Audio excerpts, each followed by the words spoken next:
Oke. Halo. Hai. Halo, Assalamualaikum hai. warahmatullahi wabarakatuh. Apa kabar? Alhamdulillah, Kak Syahnas. Sehat-sehat, Kak Oke. Syahnas. Tentu. Jam berapa kita mau mulai? Kita bisa mulai sekarang. Oh ya, jam 4, cuman kita masih nunggu speaker satunya lagi nih, Kak Mario ya. Nanti Halo, saya sudah. Ya. Kayaknya sudah ada. Kak Mario udah ada, oke. Ya. Hai Mario. Halo, Kak Baiklah Syahnas. artinya. Bye Mario, senang banget lihat wajahnya. Iya. Apa kabar, Kak Mari Mario? kita. Sehat-sehat? Sehat. Oke.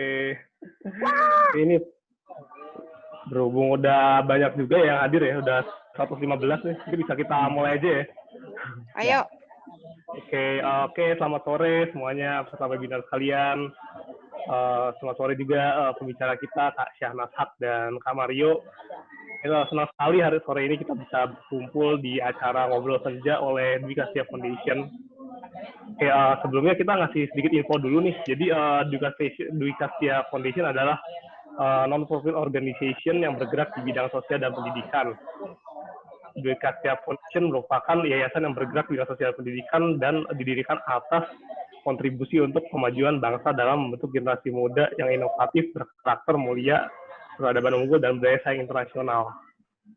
Oke, berikutnya pada sore hari ini senang sekali kita dapat diskusi dengan webinar dengan Kak Syahnas selaku public figure yang juga aktif di kegiatan sosial dan pendidikan, dan juga ada Kak Mario selaku program manager dari Kampik Abirama Sorong yang sudah tidak ada. Oke, tema sore ini yang bakal diangkat adalah perjuangan belajar di pelosok tanah air ya, Kak Syahnas sama Kak. Oke, mungkin sebelumnya perkenalan dulu nih. Jadi aku Kak dari Dwi Kastia Foundation. Sebenarnya satu lagi ada ini hostnya, cuman kayaknya lagi gangguan koneksi jadi belum join. Nanti nanti tengah jalan mungkin dia bakal gabung ya. Namanya Kak Puput dari Dwi Kastia Foundation juga. Oke.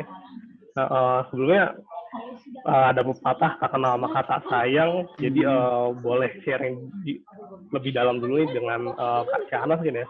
Dari Kak Syahnas, kesibukannya apa nih yang lagi dijalanin sekarang? Kesibukannya banyak, tapi yang pasti belakangan adalah, ini kenapa suaranya noise banget ya? Jadi rame banget, padahal yang apakah masih banyak yang unmute sehingga di sini tuh di telinga saya semuanya isinya suara. Oh iya, Ntar coba kita dulu maksudnya. Oke, yang nggak berbicara boleh mohon di mute dulu ya speakernya. Iya, terima kasih banyak. Kalau enggak banyak banget suaranya, bingung saya.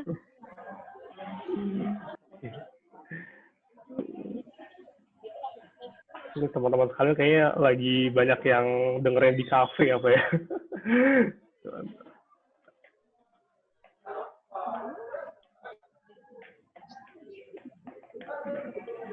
Biasanya moderator bisa melakukan mute secara otomatis. Silakan.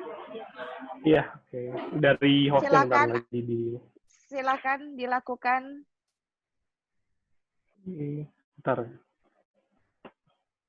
Lagi. Baik. Mario bisa mendengar suara saya? Halo, Mario bisa. Oke, Mario, kalau gitu kita bukanya langsung ngobrol aja ya, karena waktunya kan cuma 1,5 jam. Jadi kita menghilangkan basa-basi supaya bisa langsung perjumpaan kita ini bisa menjadi manfaat untuk banyak yang mendengarkan begitu. Mario, ceritakan apa yang dilakukan oleh Mario ini. Jadi kamu tuh datang dari Indonesia Timur gitu ya, Nak? Iya. Iya, ceritakan baik ya. Mario. Oke, sebelumnya saat ini saya di Sorong, Papua Barat. Jadi saya masih ada di lingkungan Sorong, Papua Barat. Nama lengkap saya Mario Fridolin Matinahoru. Bagus banget namanya. Oh, terima kasih. Saya mahasiswa di salah satu universitas di Kota Sorong. saat ini lagi menyelesaikan tugas akhir. Didoakan semoga cepat selesai. Amin, amin. Dan selain itu juga sekarang lagi bergerak di komunitas sosial, bergerak di proyek-proyek sosial di Papua Barat. Oke, proyek sosialnya apa saja Mario?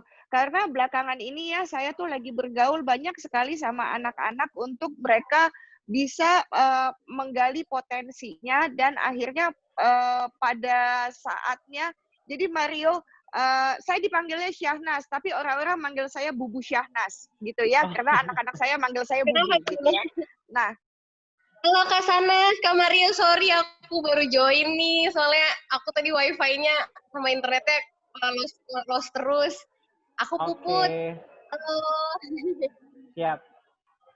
Baik. Nah, biasanya nih Mario, kalau misalnya ada seseorang yang di usia jadi kamu, dia akan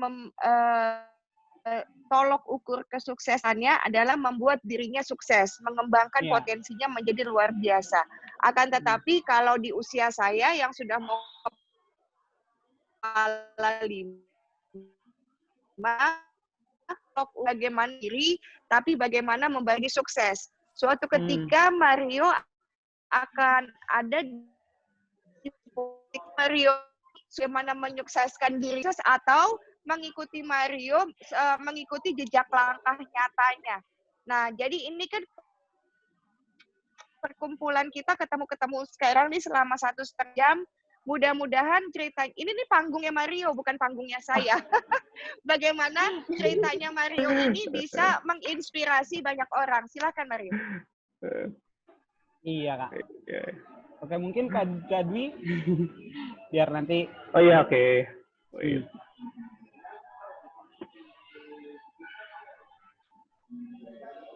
Silakan Mario, aku menunggu ceritanya apa yang Mario sudah lakukan supaya cepat Pak. Bisa langsung jadinya ya. Oke, saya share screen dulu biar teman-teman tahu saya di mana begitu ya. Iya. Tunggu sebentar ya.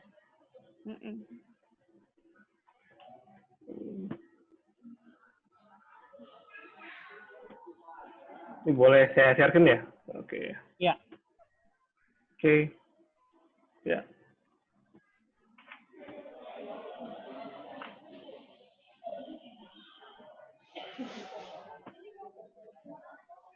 Oke. Baik Mario, sambil nungguin loading, kamu cerita aja dulu nak. Oke, teman-teman, jadi saat ini saya tuh sementara selesaikan tugas akhir, tapi perjalanan saya sebelum sampai di tahap ini tuh luar biasa. Saya nggak mau bilang luar biasa sih, tapi prosesnya yang saya ikuti, yang saya alami, seperti perjuangan anak-anak di pelosok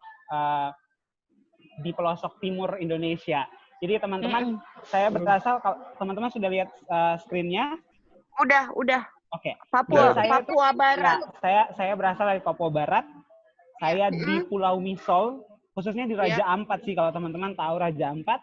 Ya, saya dari tempatnya Raja Ampat. Nyelam. Yang tahu nyelam ya. Ya, jadi saya dari Pulau Misol, tapi saat ini saya di Sorong, di kota Sorong, sementara merantau untuk menuntut pendidikan. Nah, jadi kampung saya itu ada di sini teman-teman, namanya Limalas. Oke, jadi jarak dari Sorong sampai ke pulau ini itu kalau kita menggunakan kapal itu butuh waktu 12 jam. Wow. Ya, jadi dari malam sampai hampir malam lah mau sampai di situ. Tapi itu sekarang. Tapi kalau dulu ketika saya masih di sana sekitar tahun 2000-an, maka tidak ada yang namanya kapal yang bisa kita mengakses kota itu dengan sangat mudah, teman-teman. Iya. Dan saya itu di Limalas, dan jadi informasinya bahwa saya tidak mengenyam namanya pendidikan TK, begitu teman-teman. Jadi dulu di kampung itu masyarakat tidak punya edukasi tentang apa sih pentingnya pendidikan anak-anak. Jadi di kampung dan tidak ada fasilitas sekolah yang TK itu. Jadi kita hanya bisa di SD. Dan singkat cerita, teman-teman, dulu itu tidak ada akses yang dibilang bahwa kita bisa tahu internet, kita bisa semua-semuanya. saya dulu cuma punya satu guru yang mengurus 6 kelas. Jadi itu pun hanya kepala sekolah. Jadi teman-teman bisa bayangkan betapa tidak efektifnya pembelajaran ketika hanya satu guru yang mengajar ratusan anak, mulai dari kelas 1 sampai kelas 6, dan itu dilakukan oleh guru itu. Jadi saya mengenyam pendidikan dari kelas 1 sampai kelas 3 SD, itu hanya satu guru, benar-benar cuma satu guru yang mengajar. Kenapa? Dan kita dulu tuh masih ini loh teman-teman, rotan itu senjatanya guru. Ada istilah bahwa di ujung rotan itu ada emas. Ada emas, ya disabet. Jadi kita disabet betul-betul, yang kalau ribut ya dipukul, kalau tidak tahu membaca ya dipukul. Jadi sesuatu yang kalau kita tidak bisa baca, ya pasti kita dipukul begitu. Kalau kita tidak bisa di sekolah, maka kita dipukul. Dan itu yang saya rasakan selama saya SD begitu teman-teman. Dan singkat cerita, ketika saya menghabiskan masa SD di kampung, di usia 12 tahun, saya sudah harus merantau ke kampung yang lain untuk mengenyam pendidikan SMP. Karena di tempat saya, di kampung saya itu tidak ada SMP. So, saya harus pindah di usia 12 tahun, dan yang lebih membuat saya sedih karena saya cuma anak sendiri di dalam keluarga. Jadi teman-teman bisa bayangkan, saya harus tinggalkan orang tua sendiri, tinggal di kampung yang lain, harus beradaptasi dengan lingkungan yang baru, tinggal di keluarga yang baru, yang otomatis bukan orang tua saya begitu. Dan saya harus memulai hidup yang baru di usia 12 tahun. Bagaimana harus survive di kampung orang, bagaimana harus bisa menyesuaikan diri di lingkungan dan keluarga yang baru. Dan itu yang saya rasakan. Nah, ketika saya pindah ke kampung, kalau teman-teman lihat ada garis merah, itu Voley, itu tempat lokasi di mana saya SMP di situ. Dengan harapan bahwa ketika saya SMP di kampung itu, saya mendapatkan pendidikan yang lebih baik dibanding SD yang cuma ada satu guru kan teman-teman. Di SMP guru-gurunya lengkap, betul-betul lengkap, tapi hanya di papan. Di dunia nyata tidak ada. Begitu.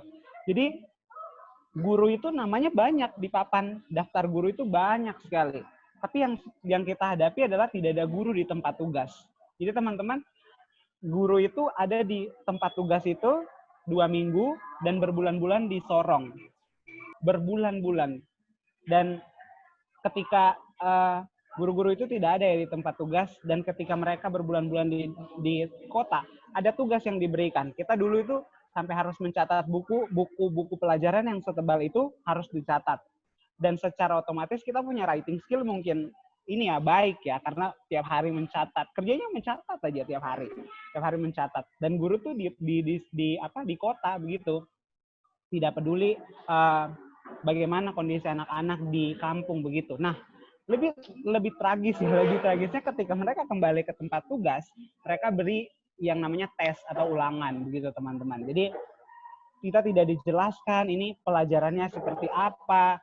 Kita sudah mencatat, setelah itu mereka kembali dan langsung mereka kasih ulangan ke kita, kasih tes ke kita. Secara otomatis kita tidak dapatkan ilmu yang dari kita catat itu, dan ketika diberi tes otomatis ya semua tidak tuntas lah. Pasti nilainya anjlok, pasti nilainya tidak sebagus itu kan. Nah, ketika ada yang lebih menyedihkan lagi, kalau saya mau bilang bahwa ketika kita tidak mendapat nilai yang bagus ya sesuai standar guru, kita itu tidak dikasih remedi teman-teman. Jadi kalau misalkan guru kan seharusnya tidak di tempat tugas nih, seharusnya dia punya beban dong. Misalkan saya udah tidak di tempat tugas, saya tidak memberikan apapun, dan ketika saya memberikan tes atau ujian anak-anak nilainya tidak bagus, itu kan seharusnya dia memberikan tes tambahan atau apapun. Tidak teman-teman, yang kita diberi hukuman. Jadi kayak kita harus ke hutan mencari kayu bakar untuk guru. Ataupun kita harus ke hutan mencari kayu dan buatkan pagar untuk guru. Jadi teman-teman bisa bayangkan ketika kita sudah tidak dapat ilmu, tidak ada yang mengajar kita, ilmu yang kita dapatkan pun tidak efektif, proses belajar yang tidak efektif. Setelah itu guru kembali berikan tes. Setelah tidak tuntas, kita diberi hukuman. Ke hutan mencari kayu bakar untuk guru, mencari kayu untuk buat pagar untuk guru. Dan teman-teman, jujur ya, saya waktu dulu di SMP saya benar-benar benci yang namanya profesi guru. Saya benci itu seorang guru. Kenapa? Karena di pikiran saya adalah, oh guru kerjanya seperti itu. Oh guru itu kerjanya cuma datang, kasih tes, setelah itu pergi ke kota, dapat gaji. Teman-teman jujur, kalau teman-teman setiap menyanyikan lagu himne guru dan kata-kata yang tanpa tanda jasa, saya tidak ingin menyanyikan itu teman-teman. Karena itu sesuatu yang menyakitkan begitu. Buat apa saya nyanyikan mereka tanpa tanda jasa, sedangkan mereka menuntut jasa. Dan luka itu sebenarnya masih sampai sekarang teman-teman. Saya benar-benar sosok guru buat saya ya dulu ya, itu seseorang yang tidak saya hargai. Dan itu yang saya rasakan karena saya melihat bahwa seorang guru ternyata kerjanya cuma seperti itu. Dan ketika itu terjadi, apakah menyurutkan semangat saya? Tentunya tidak, begitu teman-teman. Saya bersyukur karena di balik apa yang saya alami begitu, saya melihat dan saya punya mimpi untuk mengambil kesempatan yang ada. Jadi walaupun tidak ada guru, tapi ketika kita diberi proses belajar yang mandiri, saya terus belajar begitu. Jadi teman-teman, ini saya kasih gambaran saja, ini di tempat saya di Limalas yang tadi saya bilang kampung saya itu sekarang itu sudah ada fasilitas seperti ini ya. TK sudah ada, SD sudah ada, SMP sudah ada. Hanya saja SMA dan kuliah itu kita harus pindah ke kota begitu. Dulu saya tidak ada yang TK dengan SMP. Jadi dulu cuma ada SD teman-teman. Itu pun kadang dalam satu kelas itu tidak ini. Jadi kadang kita harus gabung kelas 1 sama kelas 2 itu harus gabung. Karena kan gurunya cuma satu ya. Jadi masa SD saya itu mengalaminya seperti itu. Teman-teman bisa bayangkan lah bagaimana pelajaran yang diberikan efektif atau tidak itu bisa dipikirkan lah ya teman-teman. Jadi itu yang saya bagikan. Nah ini sekolah saya SD-nya SDIP KBN Haisir Limalas. Ini sudah sangat lebih bagus. Kalau teman-teman lihat ini mungkin masih tidak bagus ya, tapi ini lebih bagus dibanding ketika saya dulu begitu. Jadi dulu ini tidak ada yang beton, kita menggunakan papan begitu. Jadi kadang dua kelas harus digabung karena fasilitas yang terbatas. Jadi dan ini sekarang TK yang sudah ada dan saya berharap bahwa pemerintah juga akan terus melihat ini. Fasilitas pendidikan itu penting teman-teman. Nah, ketika saya punya mimpi dan ketika saya akhirnya SMA dan kuliah harus pindah ke kota, teman-teman bisa berpikir bahwa ketika anak dari kampung nih datang ke kota, otomatis dia akan sedikit kalau kata kasarnya tidak mengenal apa-apa, kuper seperti itu. Dan itu pun yang saya alami ketika saya ada di masa SMA, bahwa saya merasa bahwa saya insecure itu ada, dan saya merasa saya tidak mampu di awal-awal itu. Tapi ketika saya melihat bahwa saya punya mimpi, saya juga bisa seperti itu, dan saya akhirnya memulai mimpi saya dengan berusaha sekeras mungkinan. Ketika di Sorong, saya pun bergabung dengan komunitas, mulai mengembangkan diri, dan bergabung di organisasi, mengembangkan skill saya, dan sampai saat ini walaupun tidak semewah pun kan saya bersyukur karena saya bisa survive ketika saya harus mengalami luka ketika masa SD dan SMP. Ketika saya di kota, saya tidak menjadi anak yang akhirnya sudah cukup di sini, saya memang tidak bisa bersaing. Dan saya membuktikannya bahwa saya mengikuti, dari situ saya bergabung dan puji Tuhannya saya mewakili Provinsi Papua Barat itu 2 kali ke tingkat debat nasional di Malang dan Surabaya tahun lalu. Ini sesuatu yang buat saya ini yang perlu kita lihat begitu.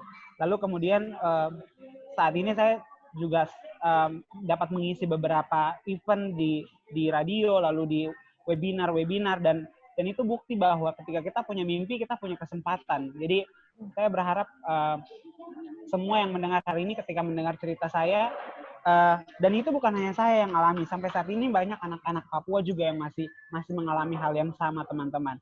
Dan itu menjadi dorongan buat saya untuk tidak berhenti di situ. Ketika apa yang saya alami, saya pun harus membuat aksi, dan saya punya kesempatan untuk bisa ke nasional, bergabung di berbagai komunitas. Saya tidak langsung berdiam, saya harus berbagi.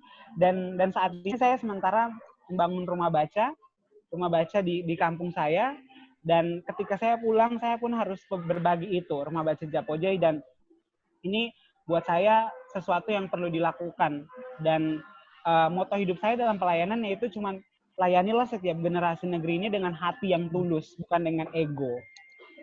Jadi seperti itu. Terima kasih.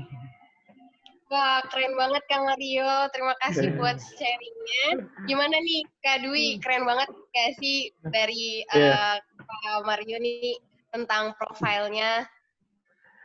Keren banget perjuangannya Kak Mario untuk belajar di Papua ya. Aku jadi keinget ini Kak Mario, film-film Denia, kayak Laskar Pelangi itu kan kayak mengangkat kisah pendidikan di pelosok tanah air ya. Betul. Nah, itu kan kayak ternyata semangat belajar masyarakat di pelosok itu pun tinggi gitu ya. Tapi dengan keterbatasan yang ada, mereka tetap semangat dan pada akhirnya sih nggak semuanya bisa terakomodir gitu ya. Betul. Gitu. Tapi kalau misalnya menurut Kak Mario sendiri, tantangannya apa sih ketika tantangan terberatnya apa sih ketika mengemban pendidikan di pelosok tanah air? Ya, tantangan terbesar yang kita hadapi ya di pelosok begitu, di Papua khususnya ya. Yang pertama adalah akses ya teman-teman. Ketika akses tempat tugas apalagi di pelosok, guru itu ketika tahu bahwa tempat tugasnya di kampung, itu dia akan berpikir 2 kali. Jadi profesi gurunya kan seharusnya dia melayani. Tapi ketika dia tahu bahwa tempat tugasnya di kampung, yang akses internet terbatas, yang mungkin orang-orangnya di tanda kutip dia menganggap bahwa asing, bagi mereka tidak nyaman di situ. Lalu kemudian mungkin teman-teman akan terkopi bahwa di Papua itu kan kita punya otsus ya teman-teman. Jadi kalau di Papua itu kan banyak dana otsus, itu pasti pendidikannya bagus. Faktanya stakeholder yang bekerja pun tidak. Jadi saya kalau diundang di beberapa event, saya selalu mengatakan itu karena apa yang saya rasakan, begitu pemerintah seharusnya menggunakan apa yang sudah diberikan sama pemerintah pusat itu dengan baik, tapi faktanya otsus yang diberikan tidak mampu dikembangkan di pemerintah, di pembangunan di daerah-daerah. Jadi kalau misalnya mau bilang akses yang terbatas, lalu sistem kontrol yang terbatas juga, teman-teman. Saya perlu mengatakan bahwa kadang orang kalau sudah duduk di tempat yang nyaman begitu ya, itu dia sudah tidak akan peduli dengan apa yang ada di bawah lagi begitu. Jadi generasinya pun tidak dipedulikan lagi, apalagi kalau saya sudah mendapat posisi yang baik di pemerintahan dan rasa-rasanya saya tidak ingin lagi mengurus yang kecil-kecil itu, dan saya berharap bahwa setiap kita yang hari ini ada, ketika kita punya kesempatan untuk ada di posisi yang lebih baik dari sekarang, seharusnya kita tidak menutup mata untuk apa yang di belakang kita begitu, masalah yang ada. Oke Kak. Tapi kalau ngomong Kak, mungkin dari kalau kita dengar nih teman-teman, dari banyak yang Kakak ceritakan, sharing tentang ilmu tentang di luar sana, kira-kira gimana sih Kak tingkat kesadaran masyarakat tentang pendidikan di bagian pelosok tanah air ini Kak? Soalnya kan kita, ya jujur, aku sendiri sih masih belum pernah ya ke sana juga gitu. Maksudnya kita juga nggak tahu nih gitu. Kira-kira silakan Kak di-sharing gitu. Gimana sih Kak tingkat kesadaran mereka? Iya. Jadi tingkat kesadaran, saya bilang bahwa Papua saat ini kalau mau dibilang bahwa sudah baik begitu, sistem pendidikannya sudah terlihat ada kemajuannya. Tapi tidak menutup kemungkinan bahwa di daerah pelosok lainnya tuh masih banyak yang perlu diperhatikan. Nah, salah satunya itu tingkat pemahaman tentang pentingnya pendidikan. Dan teman-teman kalau kita searching tingkat pendidikan di Papua dan Papua Barat itu yang paling rendah ya, kesadaran pendidikan. Karena apa? Masih terikat dengan adat istiadat, di mana menikah muda itu masih sesuatu yang biasa di sini. Jadi ketika, apalagi untuk kaum yang perempuan ya teman-teman ya, di sini tuh beberapa daerah masih mempercayai bahwa perempuan tidak harus bersekolah tinggi, toh jatuhnya nanti ke dapur begitu. Dan itu yang sebenarnya edukasi yang masih minim tentang pentingnya pendidikan. Toh misalkan orang tua juga berpendapat bahwa kamu sekolah hanya sampai SMA saja, itu saya sudah cukup. Dan banyak juga orang tua yang berpendapat bahwa sukses itu harus jadi PNS begitu. Jadi itu juga yang menjadi masalah sebenarnya. Padahal kan sukses itu tergantung bagaimana kita mengembangkan diri ya. Sukses itu didefinisikan oleh setiap kita berbeda-beda. Cuman itu bagaimana pemahaman tentang pendidikan tuh masih ada minim gitu di beberapa daerah pelosok di Indonesia Timur. seperti itu kan. Oh, jadi Kak, berarti kalau kayak gitu, kan maksudnya sekarang kan di pendidikan di Indonesia mungkin pakai kurikulum nggak sih Kak Dwi? Iya. Biasanya ya? Iya. Nah, kalau pakai kurikulum kayak gitu, kira-kira apa ngaruh nggak sih Kak pendidikan buat di pelosok tanah air? Apakah bisa diterapkan Kak? Misal kayak ada bahasa Indonesia, terus ada PPKN dan sebagainya, kurikulum yang diterapkan. Bagaimana dengan penerapannya di sana Kak? Kira-kira? Baik, sekarang kan kita dituntut nih seluruh Indonesia menggunakan K13 ya kalau tidak salah.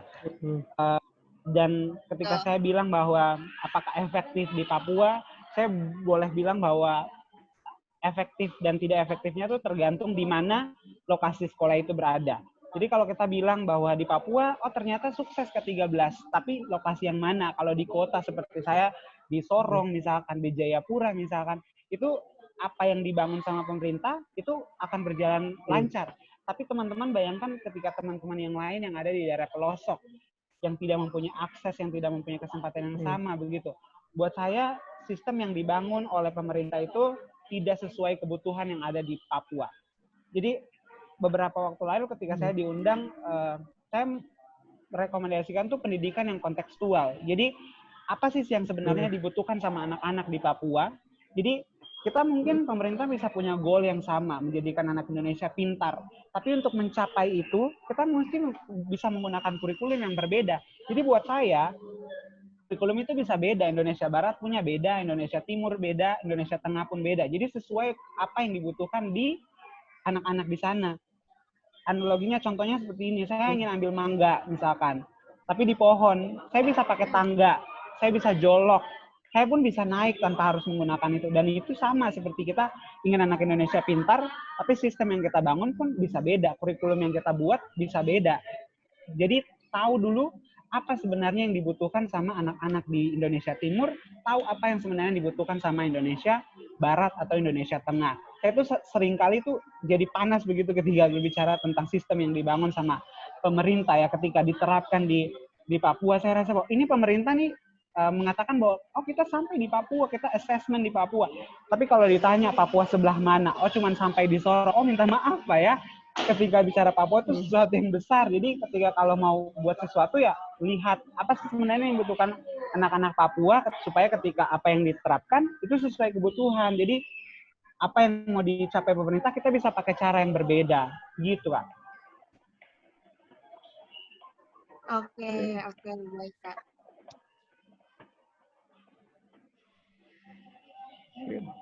Oke, halo. Halo? Halo? Ya. Oke, makasih. Iya, baik Kak Mario. Berarti mungkin disesuaikan lagi ya Kak ya dengan budayanya ya. Karena begini loh, tidak akan sinkron ketika kamu guru nih datang terus ke pedalaman misalkan, terus bercerita tentang oh kita akan praktek tentang kereta di sana, oh anak-anak pasti kaget gitu lah. Nah ini keretanya bentuknya gimana? Jadi tidak kontekstual begitu. Jadi saya harap bahwa pemerintah tuh melihat hal-hal sekecil itu pun itu sangat berpengaruh untuk anak-anak di daerah pelosok.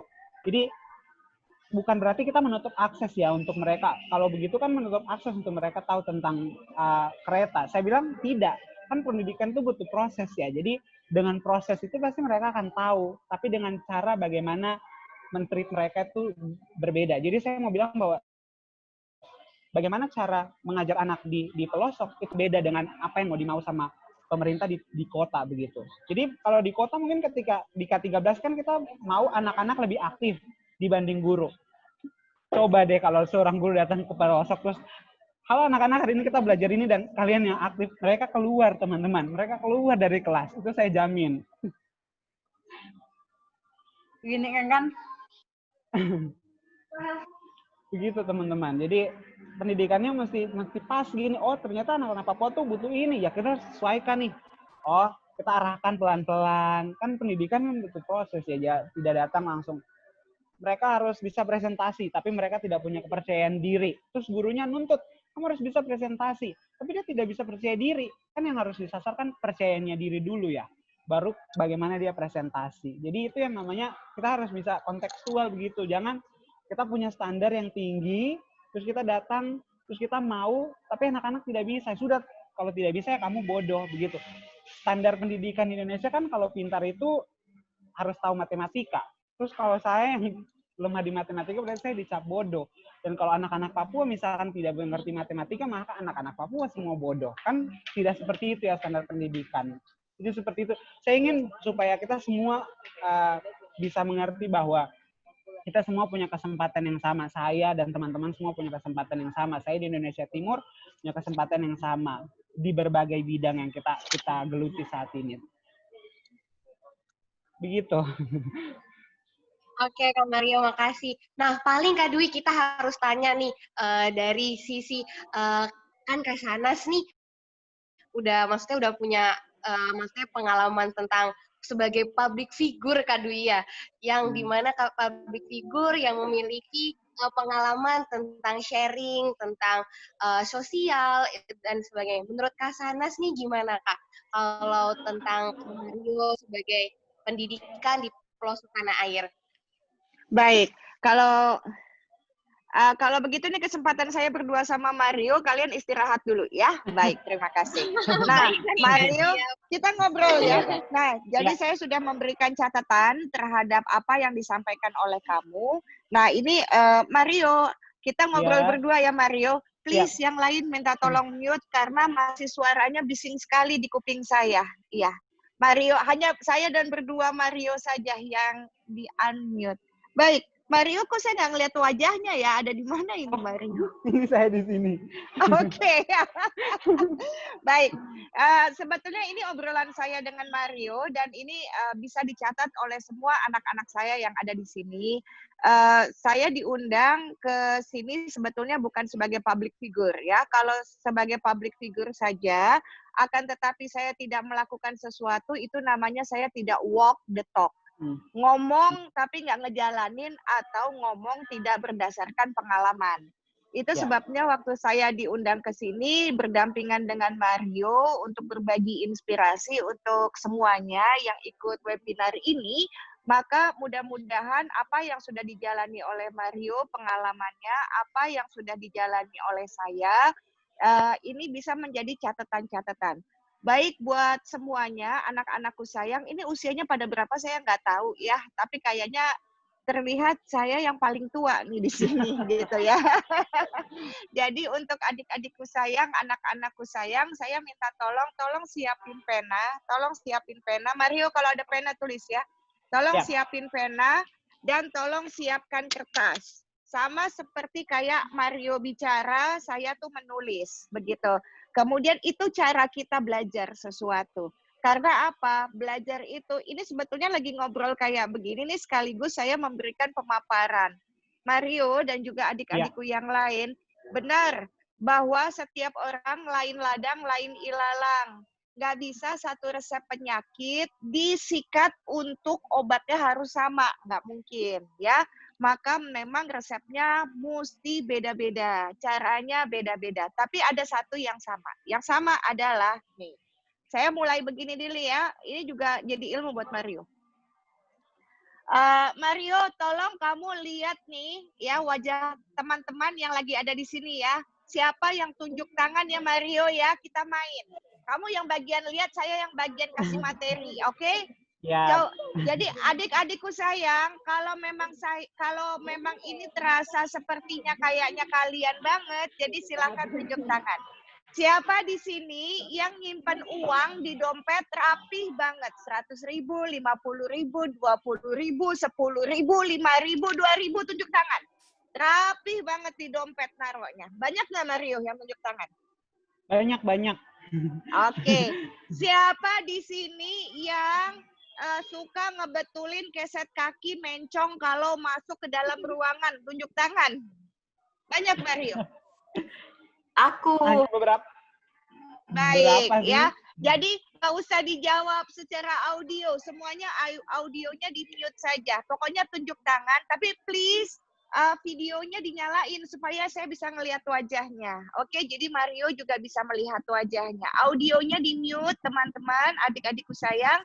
Tapi videonya dinyalakan. Oke, Mario, mana wajahmu Mario? Permisi Mbak Shahnaz. Permisi, maaf saya potong. Ini tunjuk tangannya melalui raise hand atau memang angkat melalui videonya? Terima kasih. Raise hand atau angkat tangan melalui video? Tadi sudah disampaikan ke Mario. Yang Tadi sudah disampaikan ke iya. Karena angkat tangan ada 2 di dalam aplikasi Zoom-nya, Mbak. Maya biar jelas raise hand dalam angkat tangan seperti ini atau angkat tangan seperti ini. Nah, biar jelas. Terima kasih. Oke Mario, kita mulai lagi, siap, kita lanjutkan ya. Baik. Siapa yang naruh uang di dompet sudah banyak. Siapa yang ngebetulin keset kaki sudah banyak. Siapa yang mencet odol dari ujung, bukan dari tengah. Tunjuk tangan. Banyak ya? Banyak. Oke. Banyak juga yang tertawa. Ini semua yang tunjuk tangan adalah tipe si visual. Ayo silakan ditulis Mario. Mario silakan menulis. Jadi Mario kalau ngajar kepada orang atau Mario saat berkomunikasi dengan orang, walaupun saya ngobrol dengan Mario, tapi saya ngobrol dengan semua ya. Jadi kalau misalnya ketemu sama orang yang seperti itu, maka dia tipenya adalah si visual. Tanda-tanda bahasa tubuh si visual adalah kalau kita bicara sama dia Mario, dia akan mata ketemu mata. Mata ketemu mata. Jadi kalau seseorang yang berani menatap mata kita, dia adalah tipe si visual. Maka pola belajarnya adalah kasih bacaan sehingga dia senang membaca. Oke? Oke ya. Mario kalau nggak suka baca, mungkin Mario itu dan teman-teman yang lain tipe yang kedua. Tipe yang kedua bukan tipe visual, tapi tipe auditory. Auditory. Yang menggunakan telinganya untuk menangkap informasi, teman-teman. Oke? Maka tipe yang auditory itu tidak bisa belajarnya disuruh baca buku. Tidak bisa. Yang mereka bisa lakukan adalah mendengar cerita. Gitu Mario. Oke, mendengar cerita. Maka dia akan lebih bisa memahami pelajaran apabila diajarkan oleh temannya. Dibandingkan melihat gurunya menulis di papan tulis. Tangkap ya Mario ya? Oke. Itu yang auditory teman-teman. Silakan dicatat di catatannya. Oke. Nah, tipe yang auditory itu tanda-tanda bahasa tubuhnya, mulut kan bisa bohong ya. Mulut tuh bisa bohong. Yang nggak bisa bohong tuh bahasa tubuh. Kita tuh bisa mengetahui seseorang dari bahasa tubuhnya, oke? Nah, jadi kalau si auditory, bahasa tubuhnya, dia tidak mau menatap mata kita waktu kita ngomong sama dia, oke? Ya, dia akan cenderungnya memberikan telinganya kepada sumber suara, yaitu mulut kita, oke?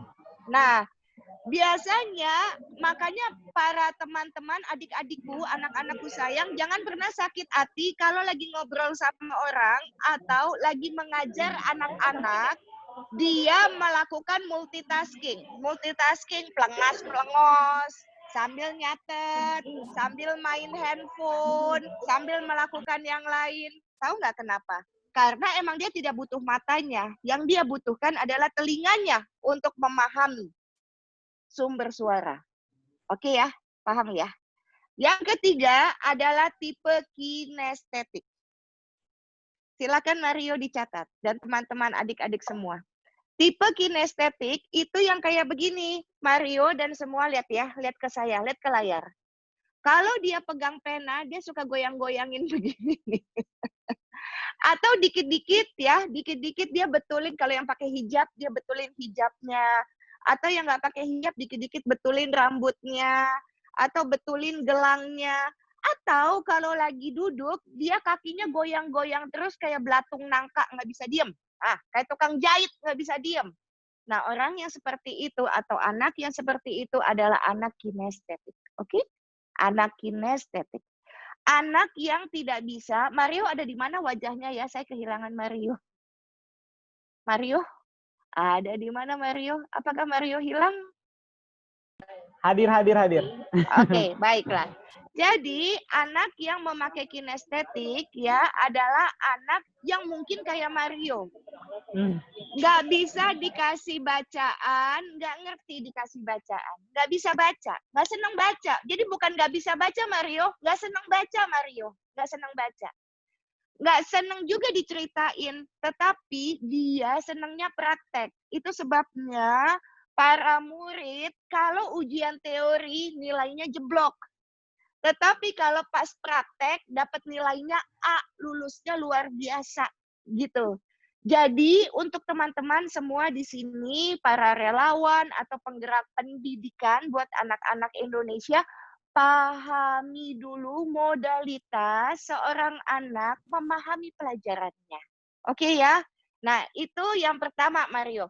Kita naik lagi tingkatnya ya, adik-adikku sayang ya, teman-teman semua, kita naik tingkatnya. Tadi Mario bilang bahwa pendidikan seorang anak. Mario, pendidikan anak pertama kali itu ada di rumah. Anak pergi ke sekolah buat pintar. Tapi anak mempunyai karakter yang baik, tempatnya adalah di rumah. Setuju ya? Setuju ya? Jadi, bagaimana Mario dan teman-teman yang lain bukan melulu, saya mesti ngasih tahu sama Dwi begini, Dwi, saya itu anak teknik sipil, oke? Jadi saya ngajarin ini nih gayanya tuh gaya anak teknik ya, nggak pakai gaya yang lama-lama, biar cepat melekat dan supaya nampol gitu ya. Jadi nggak pakai basa-basi, nggak pakai apa, tapi supaya cepat. Jadi teman-teman semuanya pada percaya diri nih untuk terjun ke lapangan. Karena itu yang saya lakukan selama saya bekerja di PBB. Bagaimana membantu adik-adik dan bagaimana membantu teman-teman semua. Walaupun ada di pelosokan, kalian mesti percaya diri. Kenapa kalian percaya diri? Karena dengan kepercayaan diri itu, kalian bisa melakukan pekerjaan yang sangat sulit dengan cinta. Gitu. Karena udah suka banget gitu loh dengan pekerjaannya. Kayak Mario. Itu namanya the power of kepepet Mario. Makin kepepet makin jago, powernya makin kuat gitu ya. Nah jadi saya mesti mengatakan bahwa teman-teman, jadi kalau misalnya mau memberikan pendidikan buat anak-anak, yang dilihat adalah orang tuanya dulu. Cek, apakah orang tuanya itu orang tua yang bisa memberikan kasih kepada anaknya. Jangan-jangan kayak Mario, di ujung rotan ada emas, di sekolah tuh anak digebukin, di rumah juga dicambuk-cambuk pakai. Jadi nih anak tuh emang udah, akhirnya kalau orang Sunda bilang jeprut gitu ya, ada yang korslet gitu loh. Sehingga apa? Keluarnya juga jadi pemarah. Kalau anak yang pemarah kayak Mario, nggak mau nyanyiin lagu himne guru, marah dia. Marah, keluarnya marah gitu loh. Jadi semuanya tuh di keluarnya tuh adalah marah gitu ya.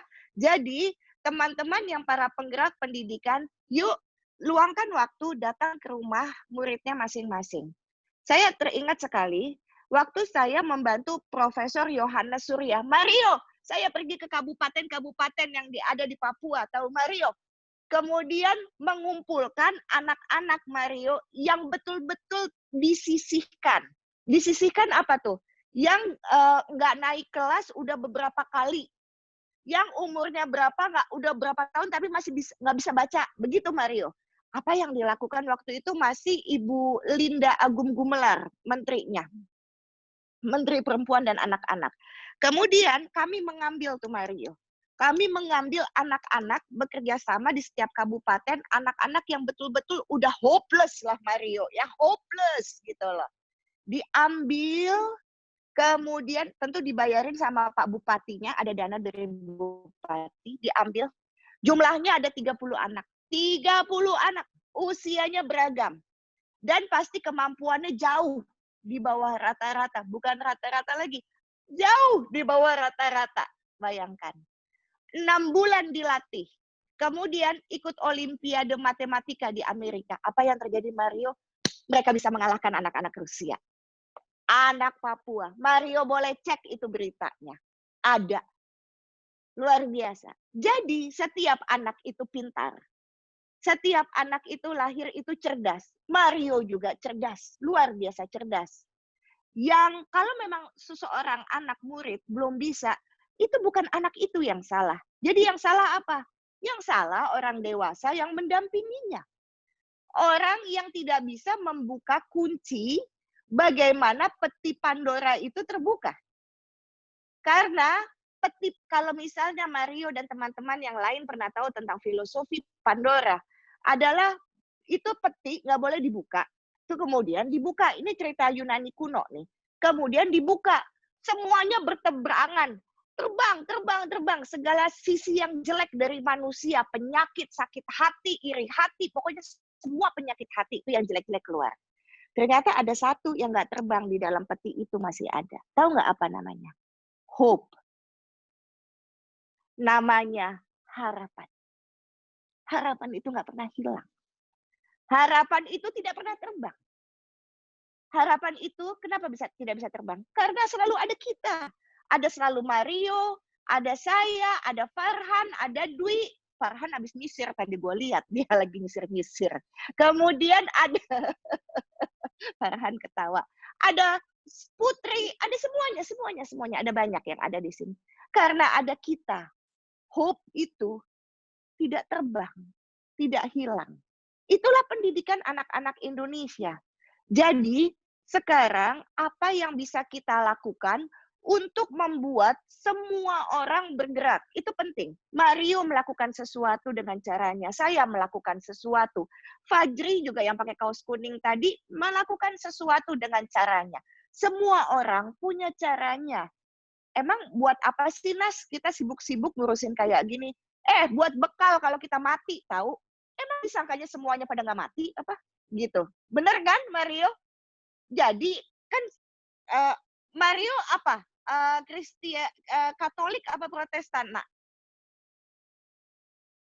Nggak kedengeran, nak. Di unmute Mario. Protestan, ya oke. Mario, saya itu yang kenapa pakai konsep kayak begini? Karena saya tuh nggak yakin bahwa kalau saya kan Muslim, saya sholat kan ibadahnya. Saya nggak percaya Mario kalau sholat saya bisa membuat saya masuk surga. Karena apa? Karena kalau saya lagi ibadah, saya suka ngelamun, tahu? Kalau misalnya saya lagi sholat, saya suka begini Mario. Ya Allah, tadi tuh sholat apa gue niatnya ya? Nah, sholat Isya kan 4 rakaat. Kalau gue ngelamun nih Mario, bisa sholatnya 5 rakaat. Ada tambahan jadi 5. Orang gila kan saya gitu loh. Jadi saya tuh nggak yakin bahwa ibadah saya, ritual saya akan membuat Tuhan senang. Maka apa yang mesti saya lakukan? Nolong orang. Penting tahu nolong orang. Nolong orang sesuai dengan apa yang kita bisa masing-masing. Silakan dicatat adik-adikku semua, catatan selanjutnya. Catatan selanjutnya adalah ini pesan seorang kakak, pesan seorang ibu kepada kalian, dari saya untuk kalian. Kalau nolong orang, small thing, big impact. Penting tuh. Small thing, big impact. Mulai dengan segala sesuatu yang kecil-kecil aja, tapi impact-nya luar biasa. Jangan kalau mau melakukan sesuatu tuh ya, mikirnya tuh kayaknya yang hebat, luar biasa. Lama-lama nggak jalan-jalan tahu programnya. Programnya yang seuprit-uprit kecil aja gitu, yang rasanya kayaknya malu ya ngerjain, kayaknya nggak ada apa-apanya, tapi menurutmu nggak ada apa-apanya, menurut orang lain wow luar biasa. Hanya sekedar mengajarkan membaca kayak Mario bilang begitu ya, hanya sekedar cara mengajarkan berhitung 1 kali 9 dengan cara yang gampang, karena saya anak teknik nih kan, jadi ngajarinnya tuh berhitung aja. Kalau ke anak-anak kecil mainnya berhitung, mereka baru tahu perkalian 9 tuh bisa dihafalkan dengan cara yang mudah. Mario nggak tahu kan, nggak suka matematik soalnya dia. Nah itu pendekatan-pendekatan kayak gitu yang membuat small thing big impact. Kita nggak pernah tahu teman-teman, adik-adikku sayang, anak-anakku sayang. Kita nggak pernah tahu di hari yang mana, kejadian apa, perbuatan kita yang mana yang Tuhan tuh suka. ini saya pasti ngomongnya di usia saya yang 2 kali usia kalian, saya ngomongnya spiritual. Kenapa? Seperti yang saya bilang sama Mario, kalau di usianya Mario, tentu saya dulu juga begitu. Bagaimana cara membesarkan diri saya dengan kesuksesan yang saya ingin raih. Tapi kalau misalnya usianya udah lewat dari usianya Mario, seusia saya, ya maka bagaimana saya mensukseskan orang lain, itu penting. Kadang-kadang itu bisa terlambat.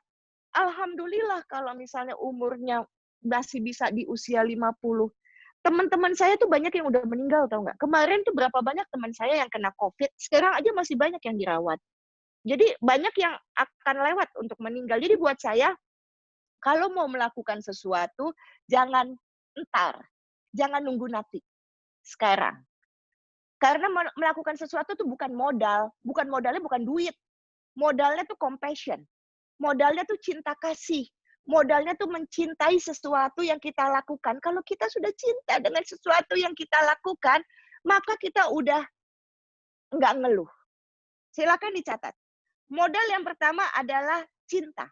Kalau kita cinta, maka ujungnya adalah kita menjadi compatible person. Tulisannya compatible, gitu ya. Compatible person. Compatible person itu adalah cocokan. Orangnya cocokan. Dikasih kerjaan apa, cocokan. Nggak ngeluh. Bekerja sama dengan siapapun, cocokan. Nggak ngeluh.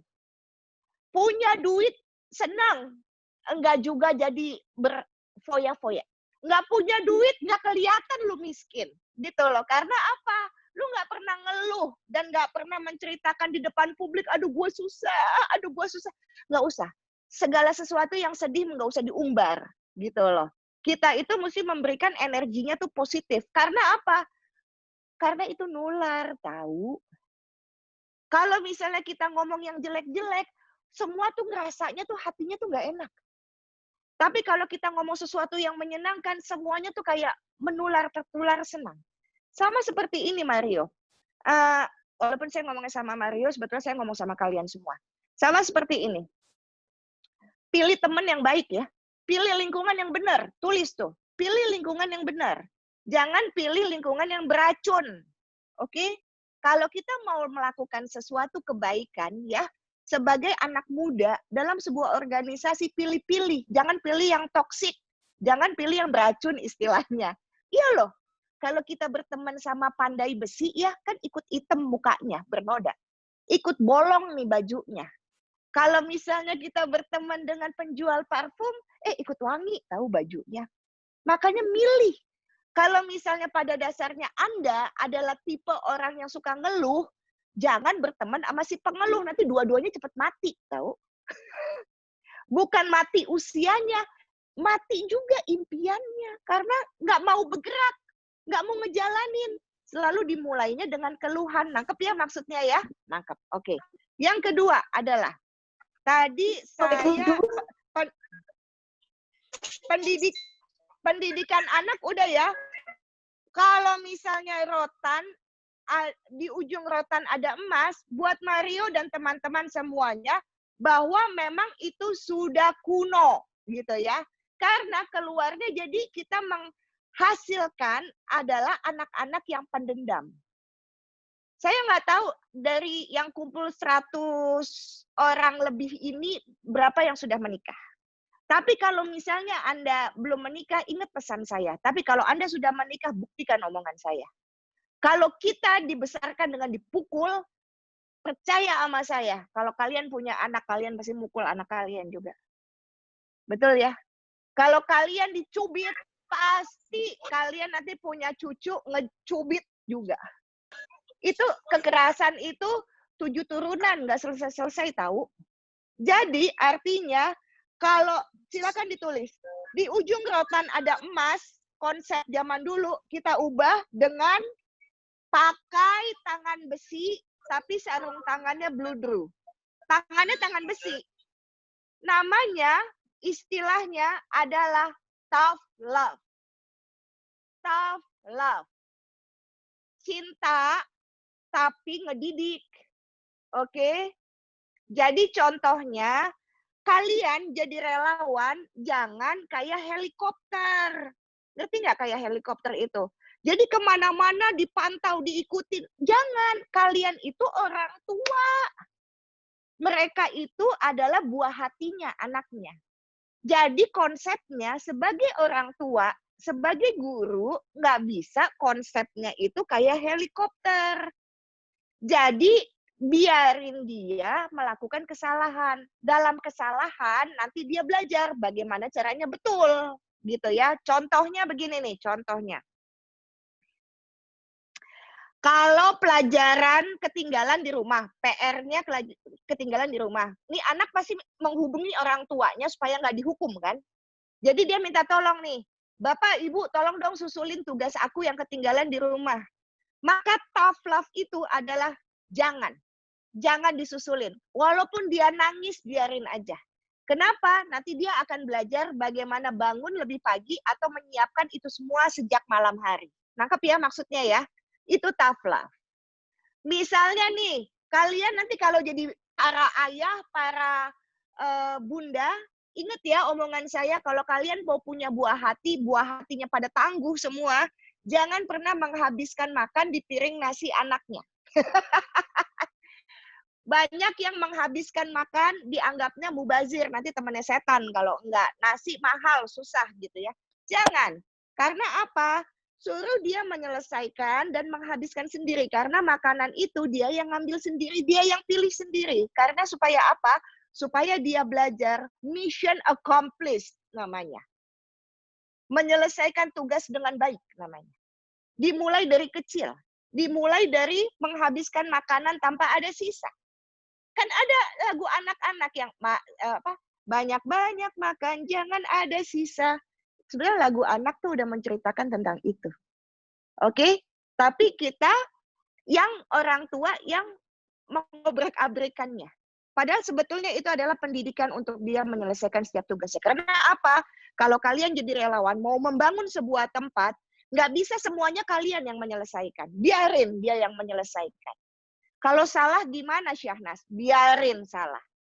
Dari salah dia belajar betul. Oke? Nah, selanjutnya ya, catatan selanjutnya. Ini semuanya adalah tulisannya Mario nih. Tulisannya Mario yang saya ulas satu persatu. The power of kepepet. Nah, oke?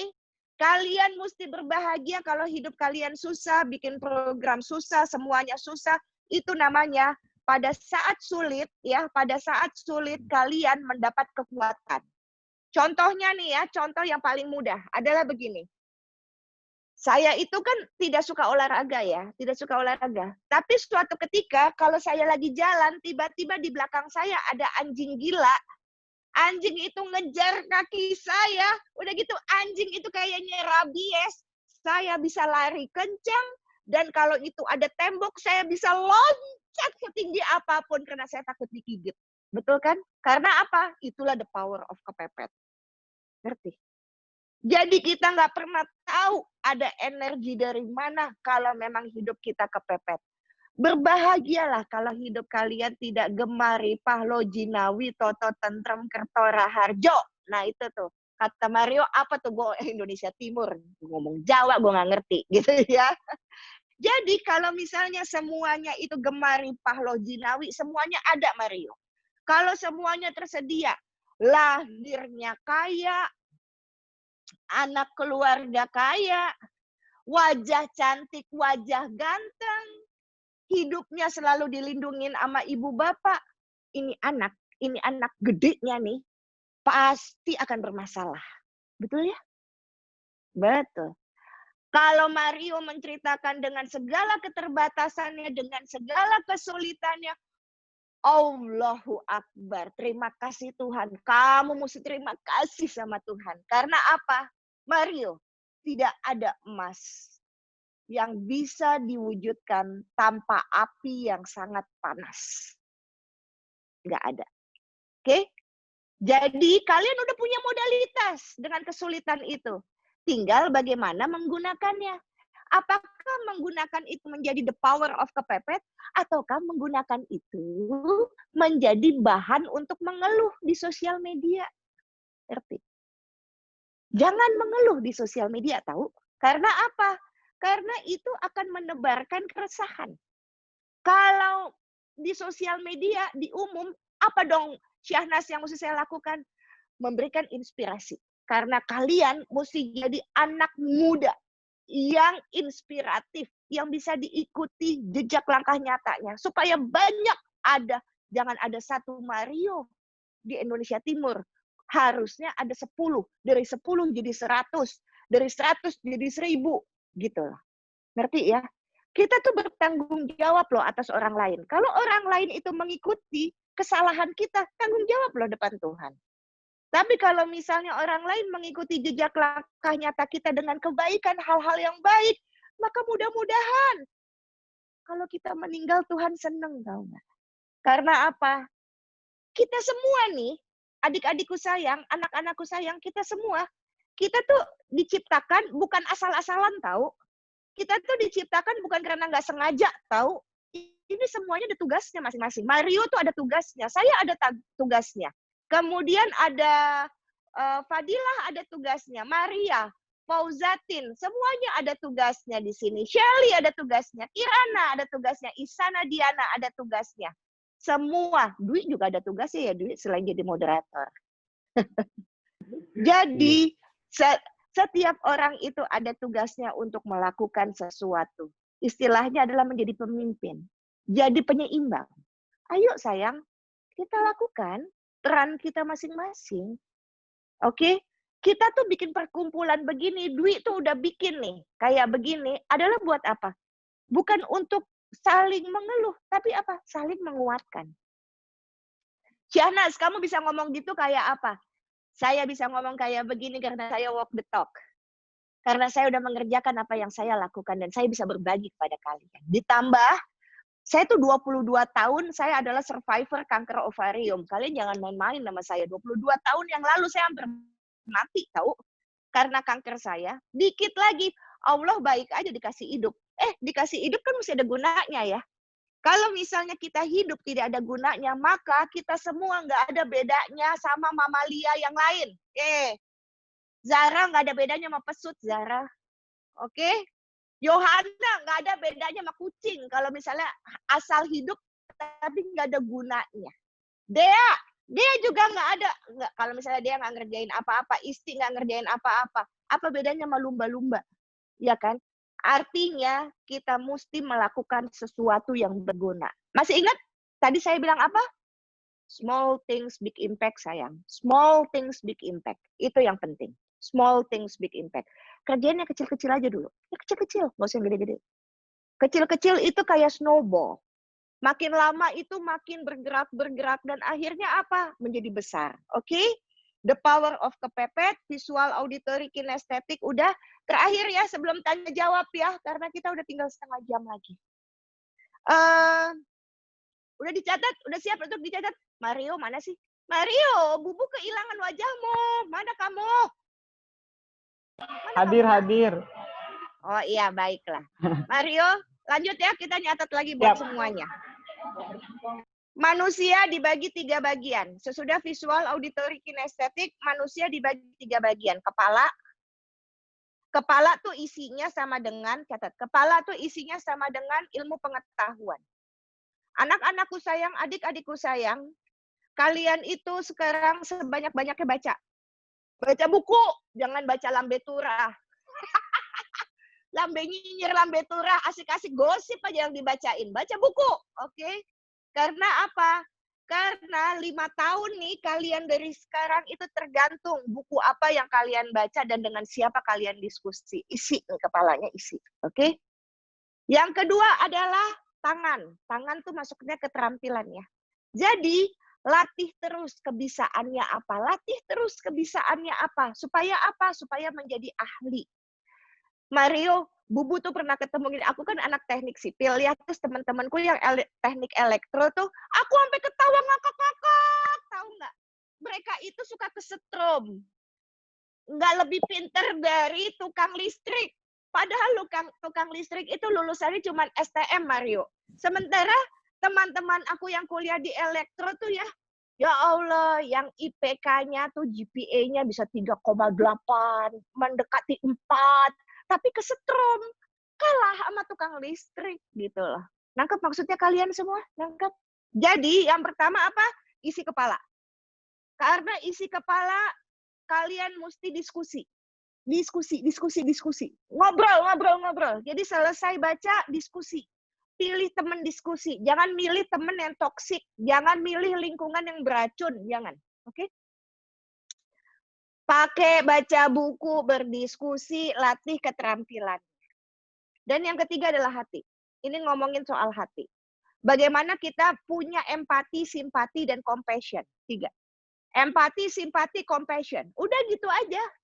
Kalau kita empati, kita bisa memahami. Oke?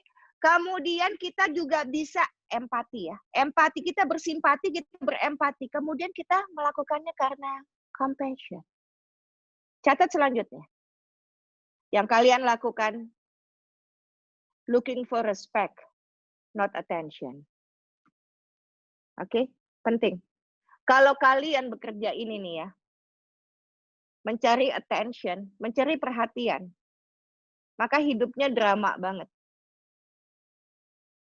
Kalau kalian mencari respect, people do respect to you. Ya kan? Gimana tuh caranya supaya respect? Caranya adalah compatible. Belajar dulu menjadi compatible, menjadi cocok. Kita itu bisa cocokkan sama semua orang. Tapi aku kadang sakit hati kayak Mario. Mario bilang, aku sakit hati, Bubu. Aku sakit hati sama guruku. Aku sampai nggak mau. Nyanyi lagu himne guru tuh aku nggak mau, kurang ajar guruku. Cuman ke kota dia ngambil duit. Kerjanya di tempat kami cuman ngegebukin aja. Begitu. Mario, mau dapat ilmu nggak bagus nih? Mau nggak, Nak? Mau dapat nggak? Mau sembuh nggak? Mau sembuh nggak? Kalau mau sembuh, nah aku ajarin. Mau sembuh nggak? Coba diambil. Mau. Okay. Mario, kalau kamu tidak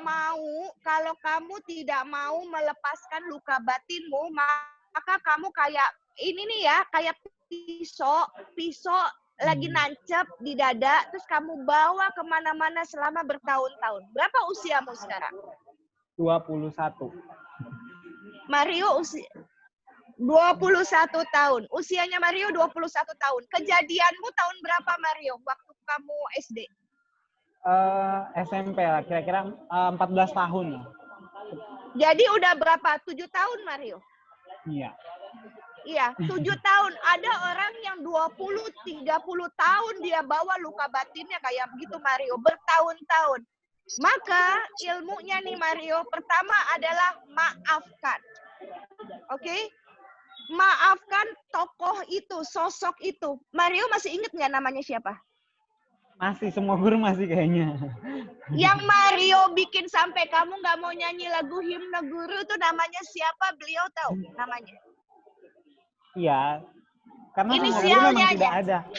Baik. Inisialnya. Kalau inisialnya katakanlah, sebut aja namanya Bunga. Bunga. Oke. Pertama adalah bagaimana kita semua mendoakan seseorang yang sangat menyakiti kita. Nggak bisa dong, Syahnas. Kan aku sakit hati, jadi aku bohongan dong, pura-pura. Nggak apa-apa. Awalnya you fake it, pura-pura, but you make it. Yang akhirnya you believe it. Kalau kita mau bisa compatible dengan semua orang, dengan setiap pekerjaan, dengan setiap situasi, pandemi atau tidak, punya duit atau tidak, maka memaafkan. Gampang loh, memaafkan saja. Karena memaafkan itu adalah pekerjaan yang paling egois untuk manusia. Memaafkan itu bukan untuk orang lain. Memaafkan itu, kalau Mario minta maaf sama saya, Mario bikin kesalahan fatal sama saya, kemudian Mario minta maaf sama saya, maka Mario, jika saya memaafkan kamu, bukan karena kamu meminta maaf ke saya, bukan karena kamu menyadari perbuatan kamu menyakiti saya, bukan. Kalau saya memaafkan kamu karena saya menganggap bahwa jiwa saya berhak untuk damai. Jadi memaafkan itu adalah pekerjaan yang paling egois buat manusia. Karena untuk dirinya sendiri, bukan buat orang lain. Nangkep maksudnya ya? Jadi untuk teman-teman semuanya yang ada di sini, jika kalian mau terjun ke dunia publik, apalagi kalau ke dunia publik yang semakin besar lagi, percayalah, kalian akan ketemu dengan bermacam-macam orang yang luar biasa menyakitkan kalian. Menghina kalian. Menghina pakai verbal, menghina pakai fisik, atau menghina dengan tatapannya. Get used to it. Get used to it. Biasakan. Dan ternyata yang membuat kita menjadi nyaman, compatible adalah memaafkan. Pada saat kita memaafkan, kita nggak masalah sama orang itu. Dan habis itu kita naik kelas. Begitu ya. Nah, jadi tidak semua guru adalah pendidik. Silakan dicatat. Tidak semua guru adalah pendidik. Kebanyakan guru itu emang pengajar, Mario. Mengajarkan. Sesuai dengan kurikulum selesai, kemudian dia ngambil gaji ke kota, Mario. Tapi tidak semua pendidik kayak Laskar Pelangi. Betul ya? Tidak seperti tidak semua murid seperti si Lintang, anak nelayan. Anak nelayan yang miskin, tapi dia cuma baca koran dan dia pintar sekali matematika. Tidak semua murid seperti itu. Tidak semua guru jadi pendidik. Gitu lah. Terima itu. Terima itu. The power of kepepet. Apa yang mesti kita lakukan? Stop mengeluh. Karena pada saat kita mengeluh, kita nggak ngelihat tuh ada pintu lain yang kebuka. Betul ya? Kreatif. Menjadi pintar itu gampang sebetulnya. Ngafalin aja. Masih ingat Profesor Yohanes Surya yang mengambil 30 anak-anak di Papua Barat? Selama dia menghafal selama 6 bulan. Menghafal cara matematika. Hafal.